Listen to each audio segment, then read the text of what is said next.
Welcome to the Hey Soul Sister podcast, where Mel Histon will guide you through life's big questions and bring you one step closer to doing this crazy journey as best you can. I'm a woman in my 40s. I'm going to own that. I'm in my 40s and I'm a size 12. I can get a bit scared going shopping sometimes. It can be, especially going into a store that I haven't been in for a while and trying on dresses. It gets a bit cringeworthy sometimes in the change room, wondering if I'm going to look terrible, feel terrible, or if by chance I'm going to look amazing. Now, when I went into Privy Fashion the other day, I went in and grabbed a whole full of different dresses and t-shirts, some jeans and tops, tried them on. And for the first time in a long time, pretty much everything I tried on, I really thought I looked great. I thought I looked amazing. And that doesn't happen to me very often. And you know what? I was looking around the change room and there were the most beautiful affirmations on the walls there, just to remind me that I'm a real woman and I should feel really proud of that. Now, what I also love about Privy Fashion right now is they have a special for all of you listeners of Hey Soul Sister podcast. Just go to the website www.privy.com.au, and Privy's PRIVY. When you buy your purchases online, you will get a discount of 20% if you just enter in the promo code SISTA, SISTA, at the checkout. You're going to love them. I love them. And what else I love is that they're sponsoring Hey Soul Sister.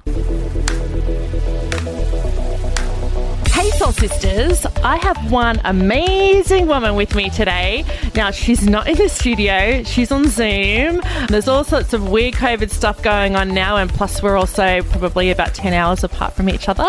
I have the fabulous Lisa Cox with me. Hey Lisa. Hello. Thank you so much for coming on Hey Soul Sister podcast. Now, for any of you who don't know of Lisa, so Lisa was a young professional woman, a copywriter working in advertising agencies around Australia with the world at her feet. And then one day when she was 24 years old, she contracted an infection that changed the course of her life forever, leaving her with amputations, permanent damage to her brain affecting speech and memory, over 25% blind. She became epileptic and has had other health issues. But seriously, this has not held this fabulous woman back. Today, Lisa is a disability advocate, writer, motivational speaker, author of 2 books. He fights every day to remedy the underrepresentation and misrepresentation of people living with disabilities in our popular culture and society. But her story is one of untold resilience and is super inspirational. I'm so excited and happy to have you here on Hey Soul Sister. So thanks, Lisa. Thanks so much for such an awesome intro. Wow, I feel really, really important. Here in my gym gear feeling really daggy. That was a fantastic introduction and made me sound far more fabulous than I feel at the moment. On the Zoom, you're looking fabulous in your gym gear. So, I mean, you've been on a crazy, incredible life journey. It's been interesting, to say the least. What was your life like before 24 years old, before you fell ill and went through that whole journey and acquired your disabilities? It was fairly ordinary. It wasn't boring or anything, nothing exceptional. Because you say that, but when I was reading about you, I'm like, oh, wow, she worked for advertising agencies. She was like a young professional, 2 uni degrees. I'm like, I think you're being a little bit humble there.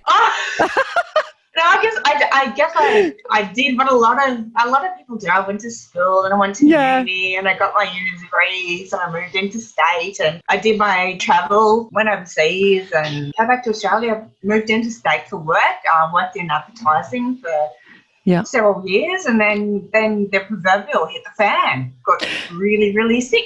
Yeah. So what were your degrees? It was a comms degree, is that right? Comms degree, Bachelor of Business in Communication and Media. Wonderful. Oh, I've got a Bachelor of Business too. Oh, nice. Yes, Yeah. It's a good one to have off your sleeves. Absolutely. A jack of all trades. Yeah. So you're from Brisbane originally? Originally from Brisbane, moved to Melbourne because, well, love little old Brizzy, but anyone who knows media and marketing and communications, all happening in Sydney and Melbourne, so Brizzy is picking up a bit these days, but back then, way back when dinosaurs roamed the earth. Oh, stop it. Stop it. There was much more happening in Melbourne than Sydney, so that's when I decided to move into state. Do you know what? I always wanted to go and do the big smoke, but I kind of got as far as Perth and that was it. And I suppose some people would still say Perth's a big smoke. Yeah, big smoke on the other side of Australia that I can't even, I've never been there because I don't have the guts to sit on a plane for that long. But Cool. I had plans. My plan was, which obviously never happened, to move over to bigger smoke again, to advertising agencies in America or London or something like that, and work over there because I really loved the big industry and loved the work I was doing. But Melbourne was as far as I got because obviously it all hit the fan, and here I am now. So when did you start to feel ill? Well, this is the funny thing, and I did mention this to you in an email. I said, funny this, because I have amnesia or memory loss. So a few months before the brain hemorrhage or the stroke that I had that really started the snowballing of everything, and a few months after, I don't remember anything. So I know that I had called Mum and said, I'm feeling a bit off. And the next thing I know, they wouldn't let me board the plane at Melbourne Airport. And according to the staff at the airport, I collapsed. And that's when they went, you're not going on the plane. We're putting you in an ambulance. And they took me to the hospital, none of which I remember. Did some tests and found out that I'd had the brain hemorrhage. And of course, remembering none of this. Spent the next 3 weeks in coma, 2 months on life support, and over a year in hospital after that. So my first memory of anything was in a hospital here in Brisbane, and that was maybe three or 4 months after that brain hemorrhage happened. I have no recollection of having it back. I don't even remember where I worked before my brain hemorrhage. I just changed jobs and just got a promotion and was really excited about that, was new awards at my new job. Don't remember where I worked, unfortunately. Some of the guys I had apparently dated, I hadn't remembered. I'd broken up with my ex-boyfriend. Completely forgot all of that as well. So it wasn't just my stroke that I forgot. I forgot a few other important things as well. Yeah, that must have been like a really crazy time for you. Like, you know, not knowing what's going on. It was a bit batshit crazy. So my family, apart from telling me that I'd just gone through this huge life-altering thing, you've had a stroke and this, and your boyfriend of a few years, you broke up with him, and this. Oh, and by the way, your leg's going to be chopped off, and this. They were sort of drip-feeding me information as I needed to know it, and didn't obviously overwhelm me all at once. Yeah. There was certainly a lot to take in over a short period of time. Do they know what caused the brain hemorrhage? Yes, a Streptococcus A infection, Strep A, and it's an infection that you can pick up like a flu. I don't know. Some doctor's going to call the podcast and go, "That's not right." Don't call. Don't call. Yes, blame me because I obviously don't have a medical degree. Yeah, it's good. And my immune system, most immune systems can just, get rid of it. Mine obviously didn't, and it just went and had a party in my body and caused a brain hemorrhage, and then caused all of my organs to shut down. So every single organ of mine shut down, heart, liver, kidneys, etc.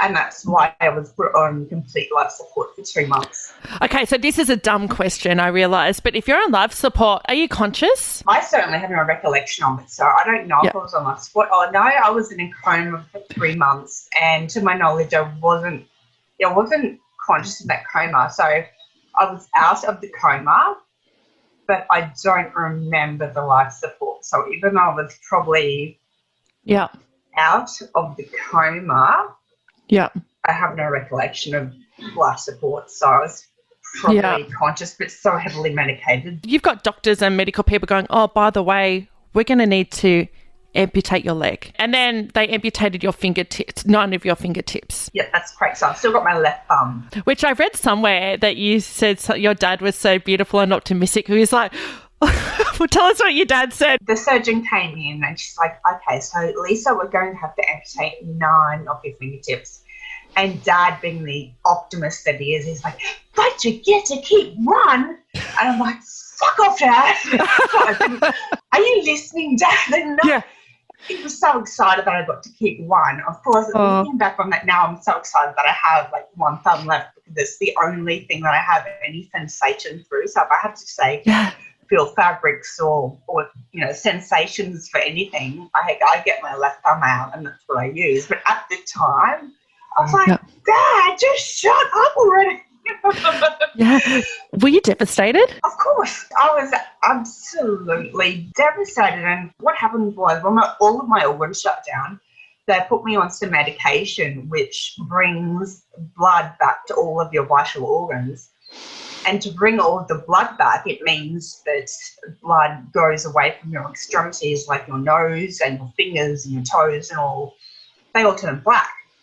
So everything turned black, but I got to keep my nose, but everything else turned black, my fingers and toes, and they all got chopped off. So originally they were talking about chopping off both arms and both legs. So the fact that I only lost fingertips and toes and a leg, that's pretty awesome as far as I'm concerned. So yeah, absolutely devastated. Lost my blood flow, lost all my bits and pieces and things like that. So They first told me that I would lose my leg, and I just cried my eyes out. Woke up the next morning, went, what?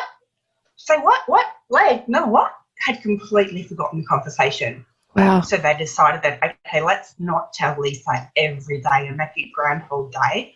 We'll just wait until her brain gets a little bit better, or not the brain injury gets better, so to speak.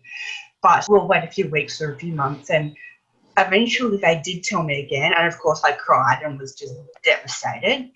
But the next morning I woke up and I did remember, and it's stuck, and they were like, okay, she's remembered now. That took a lot of talking to people. I thought the world is ending, and then I found out that my toes were going to have to go as well, and it's sort of the penny dropped. Oh, all the black bits are going. Okay, so my fingers are next, and it all fell into place. That's what's going to happen. Want to save your soul?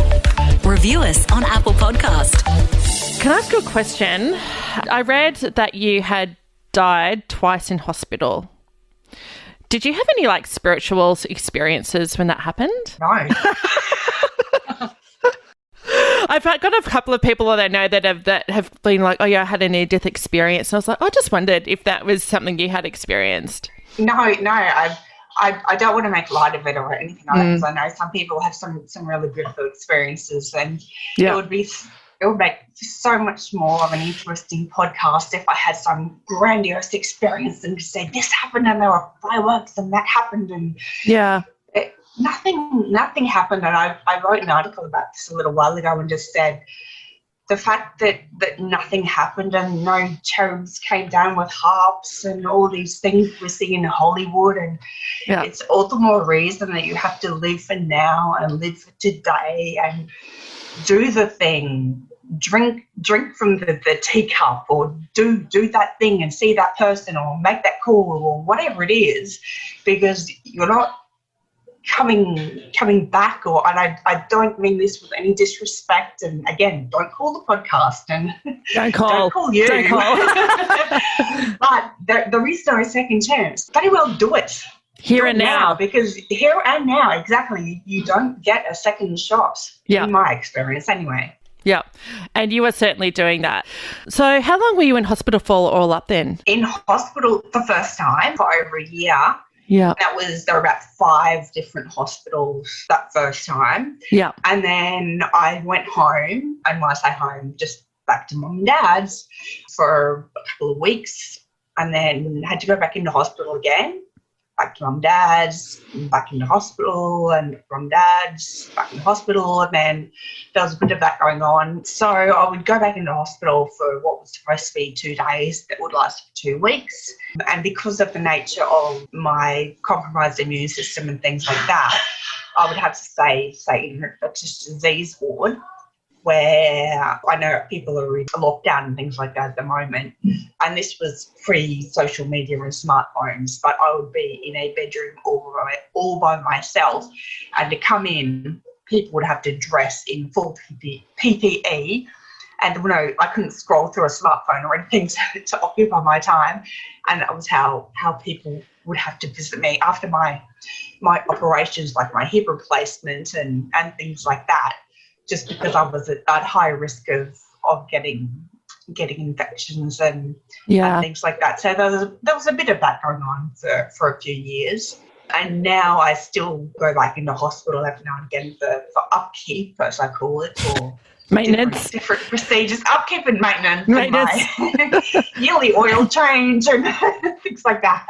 Do you ever ask, or did you ever ask, why me? Not really. I probably didn't use those words, and if I did, it probably had a few more swear words. You're like, what the fuck has just what's just happened to me? What's happened to my body and my life? Yeah, seriously, why? I guess I've always, just through my pre-disability life, had experiences, whether it's been through sport or other things, where you just, failure has just been, and I don't mean really traumatic failure, just playing sport and those sorts of things. Failure is something that happens, you get on with it. And not to compare a game of sport with really serious hospitalisation, but it helped me deal with it a bit. So in that respect, I was just a bit more like, well, okay, I can't control this, so it is what it is. I suppose I'll say no to that. Of course, I did sort of go, this is a bit shit, isn't it? Did you ever go through bouts of depression or anything like that? To say that, even though I never said why me, that's not to say that I didn't go through bouts of depression. I cried my effing eyes out. So absolutely got really, really, really upset when I found out I was going to lose my legs, for example. I was devastated. Yeah, no, absolutely. It was strange because there were moments of both ends of the spectrum, and I was like a bloody yo-yo in hospital. I really was. Yeah. 1 minute I would just be so immensely grateful because I felt like the luckiest woman in the world. I was alive and I knew what I had been through, and holy shit, I was here. And yes, I was eating hospital food that tasted like dog poo, but who cared? I was alive, and I shouldn't be, and wow, life's pretty bloody awesome. But then the next day, I'm like, reality hit, and I'm like, but my leg's getting chopped off next week. Fuck, that sucks. Yeah. I just want to cry again. So I was sort of these two extremes, and eventually it sort of all mellowed out a bit, but yeah, there were I'm not going to Pollyanna and sugarcoat the situation. There was certainly some really, really dark times there. Want to fill your soul with more? Go to thesisterco.com. I'm guessing like going through your road to recovery, that's years, it sounds like. When did you kind of go, okay, I want to become an advocate for disability? Like, how did that all happen? And the reason why I ask that is because it's really interesting. I have found through living life and meeting people and my own experiences, shit happens, like some really, really bad shit happens. And we all have a choice of how we're going to deal with that. And we all have moments of fetal position in the floor, you know, curled up in the ball in the corner of the room. And some of us never leave that. But I go, you're not that person. The work that you're doing now is awesome, and, you know, really making change in our society and community. So how did you go from that to all the wonderful work you're doing now? It wasn't something that I immediately came out of coma and went, right, disability advocacy, that's my thing. Yeah. I at first went, hell no, I don't want to borrow that. It's other people are doing a fantastic job, not my thing, not my place. But the more I looked into it, looked at it, spent time with other disability advocates, et cetera, like there's almost like a gap in the market, to use a business term. And I had this, not a unique skill set, but... Yeah, because you've worked in media. Worked in media and business and advertising, and given all the fantastic disability advocates that are out there doing a really, really great job, amongst all of them, I had a unique skill set amongst all of them. So I'm like, well, I can do something with this. So that's when I decided to do a bit more with that. That's essentially how I got into it. And I thought they are all doing a really great job with what they are doing, but I can do more and bring another voice. And it's interesting because, you know, I look at you and the research and reading that I've done about you, I'm like, you have amazing skills, like an amazing experience. It actually, even though it probably didn't necessarily might not have felt like that to you, but I go, wow, you would be such a wonderful progression because you have all those skills and, you know, you've speak beautifully, you are gorgeous. But I'm like, that's the world we live in as well. You know what I mean? I kind of almost equated it a bit with the hero's journey for you. So do you mind me asking, was part of your decision to start doing advocacy work, did that come about in the way that maybe people responded or changed the way that they reacted to you now that you had acquired disabilities? Oh, absolutely. Yeah, people definitely started to treat me differently. And I suppose for two ways to look at that. Firstly, they were I'll call them my loved ones, and they treated me very differently. And part of that was understandable. They wrapped me in cotton wool, I suppose, but so much of that was because they had been there watching me be kept alive by machines for months and not knowing if I'd live or die. And it was really understandable that they wrapped me in cotton wool and were treating me like this frail little thing, and that's okay. So understandable. But when people treat me like that these days, strangers in the street treat me like this, or people in the boardroom treat me like this frail little thing still. That's what frustrates me. That really, really frustrates me.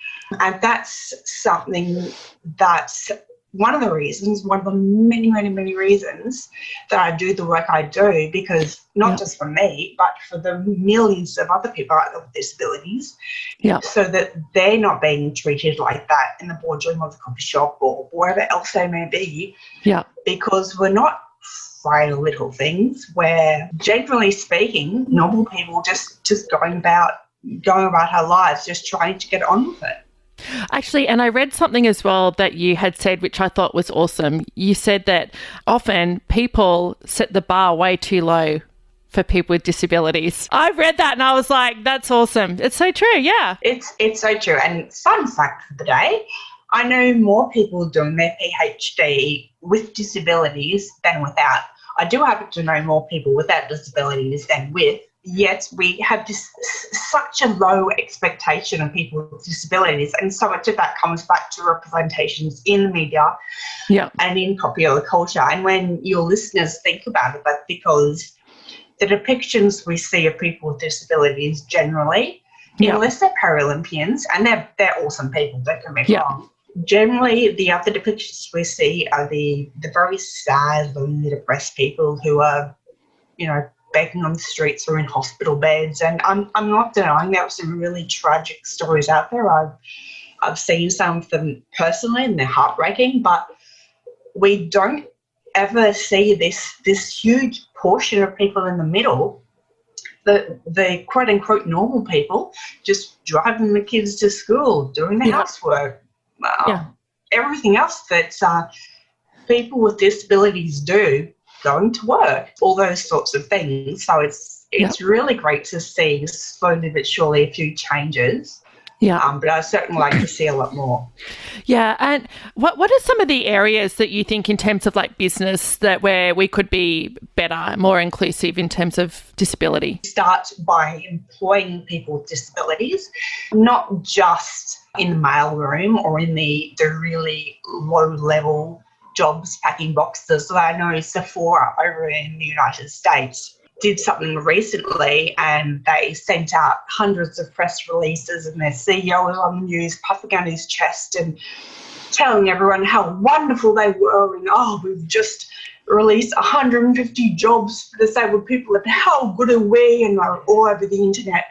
And I thought, this sounds a bit suspicious. They're a bit too proud of themselves. And I dug a bit deeper. And, of course, the jobs were only in the warehouse.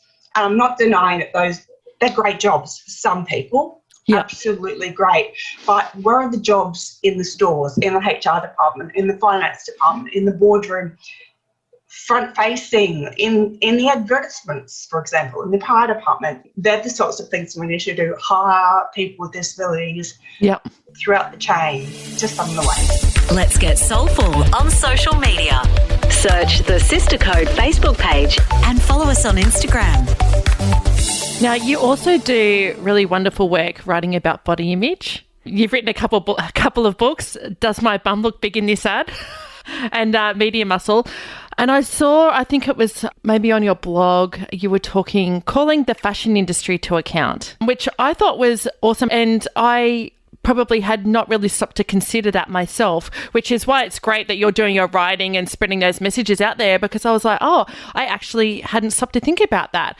How often in the fashion industry do we see models that may have a disability? And that's one way that the fashion industry can be more inclusive. First of all, probably where credit's due, the fashion industry has evolved a little bit in that they have, included some diversity over the last couple of decades. I'm old enough to remember when the first size 12 model was on the front of a magazine and everyone lost their minds because, oh my God, size 12, she's huge. Yes. And we realised that that's not the case. And these days it's quite a normal thing to do when curve models, as they're preferred to be called.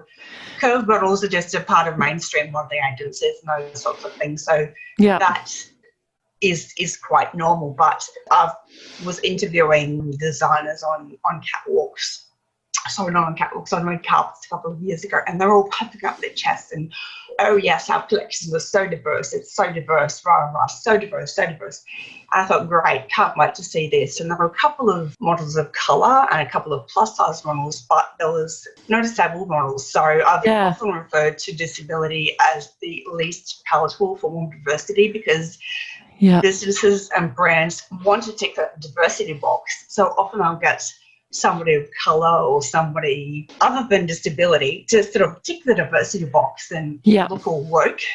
Yeah, it would be nice to see disability included in the diversity discussion. And I suppose we'll include gender in there as well, because sometimes I wrote a piece for the HuffPost a couple of years ago about gender being the discussion point when it comes to diversity, but disability still not getting a look in. Have you had any response from the fashion industry at all? Yes, I did. Yeah, it was really exciting. This year, for the first year ever, Australian Fashion Week included disability in Australian Fashion Week, not just one wheelchair on a catwalk to tick a diversity box or one tokenistic thing, but holistically, they did it in several different ways. They had consultants behind the scenes. I was speaking on a panel. They had a number of different models on the catwalk. For the first year, it was a really good effort.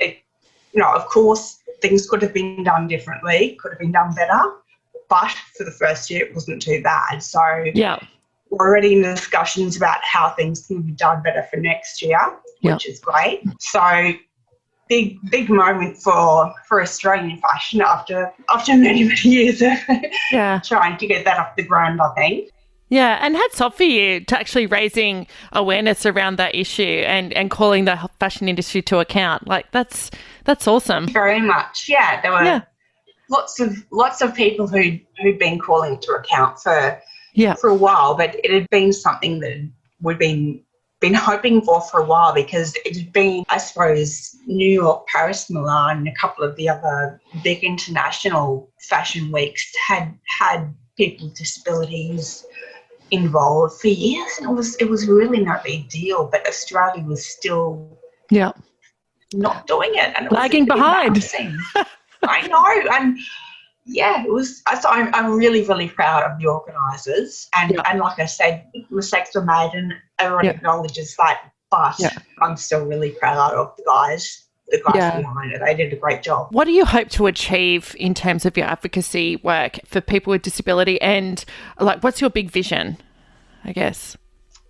My big vision is that I don't have anything to do in a few years. Just sit around and everyone's like, shut up, you know what you're talking about, be quiet. because at the moment I have to explain and educate and explain, which is fine. Yeah. But it would be really nice if everyone just went, duh, we know what inclusivity is. Of course, we understand why disabled talent needs to be used in advertising. It's obvious.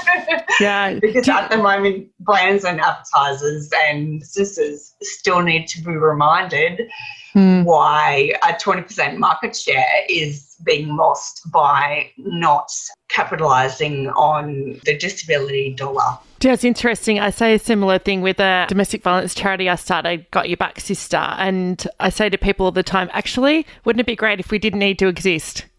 Really? Yeah, exactly. Yeah. So I hear you. That was a really great answer. I'm like, when you said that, I'm like, yeah, I say that all the time. Want to save your soul? Review us on Apple Podcast. What's your biggest challenge, do you think? Oh, we've already talked about a few of them. Yeah. Low expectations. Yeah. Of me or of the disability community as a whole. Yeah. Assumptions. Yeah. Of myself or of my community and people with disabilities as a whole, what I am capable of or what people like me are capable of. I know when I first raised the idea of including disability in Fashion Week to a few people, I was told, oh, that's a bit ambitious. Oh, don't be silly. Oh. Yeah. By some very high-profile people in fashion too. Wow. Well, you did it. Yes. So there you go. These aren't just one-off events. These are the sorts of things that I come up against time after time, day after day, different examples each time. Yeah. These sorts of things happen all the time. Different words are used, and it's just something you get used to, and you just learn to use it as fuel. Yeah. Well, and it's interesting that you say that, because my next question was around, with everything that you have gone through and, you know, what you've learned about yourself and about life, have you struggled on your journey? Have you struggled with your self-worth at any stage? And I suppose the lesson for people, how did you overcome that? I think I'd be absolutely lying if I said I'd never, ever have. And I think any woman listening would know I'm lying if I said I never, ever have, because every woman has, every person has. Yeah. And I know the funny thing is, the ironic thing is that as a 17-year-old girl, completely non-disabled, I struggled more with my self-worth with a completely flat chest. Where are my boobs? Am I normal? Yeah. I struggled more with my self-worth then than I struggled with my self-worth as a 27-year-old wheelchair using amputee, covered in scars. Yeah, all the rest. Yeah. Yeah. Very, very different looking. Yeah, so that just makes me smile sometimes and reminds me of, I don't know if it's how far I've come, but yeah, anyway, so it's all relative in some ways. But I guess some of it, in terms of how I coped, and maybe it's just been an age thing, but my give a shit has, I give far fewer fucks these days. I hope I'm allowed to. You totally are. That's all good. In other episodes, I say vagina a lot, so it's all good. Far fewer fucks these days. I really, really do. And anyone who, I have a wonderful partner, a wonderful husband who doesn't care about all of these so-called flaws and imperfections. If anyone wants to use those words, I don't, but they're what they are. But anyone who does want to care about the way you look, or who does want to give a fuck about your body or your worth, they're not worth your time in the first place. First, I don't care about trying to please people to make everybody happy and so that's all coming out right. This is word vomit coming out now. No, but it's so true, because I think that's one of my life lessons is actually, as I've gotten older, it's like, okay, who do I actually want in my life? Who lifts me up and who has the same values and the same soulfulness or whatever that I do? Not that we all have to be the same, not saying that at all, but I'm like, you probably just go, actually, you know what? I'm not going to cop that bullshit.